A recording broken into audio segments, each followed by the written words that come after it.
Katatapos ko lang pong gumawa ng sambusa. Come, take a look at my beautiful creations. Going to the left, going to the right. Oh, you see it? Yeah. Ang hirap po i-fold niyan. Para siyang elongated na lumpia wrapper. Pero hindi siya yung parang version siya ng Riyadh na lumpia. Yun. Sana mag-gets nyo. Ayun.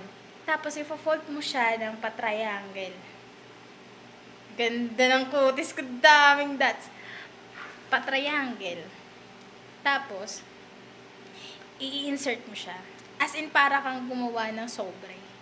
Tapos, yung laman nun, it's either itlog, plus sibuyas, plus yung cubes, tapos konting asin, tapos yung mga spices nila na parang powder na ma-orange na sarap.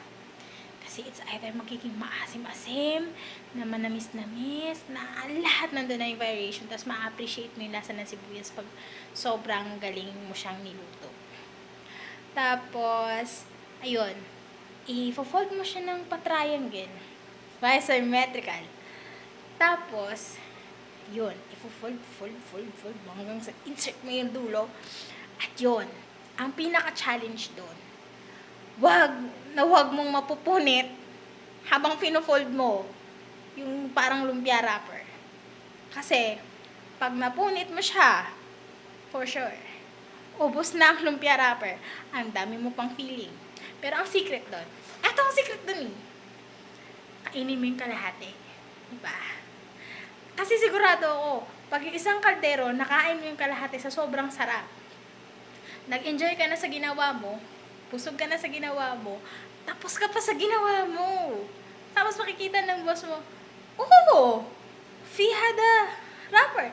Madam, Fee. Kasi kinain mo na yung dapat nakalagay doon. Ha! Genius! Well, nag-enjoy ako ngayong gabing to. Kahit bad trip ako kasi, anong oras na? Alas 9 na, may bisita pa kami! Ha! Kasi weekends. Hanggang bukas, hanggang isa pang bukas. Ganon sila dito. Nakakaasar. But then, this is how I do. Yeah, chillay back straight second, yeah, we do it like that. This is how we do. Yeah, this is how we do. Ayun. Kaya, so far, ang gagawin ko na lang ay pupunasan.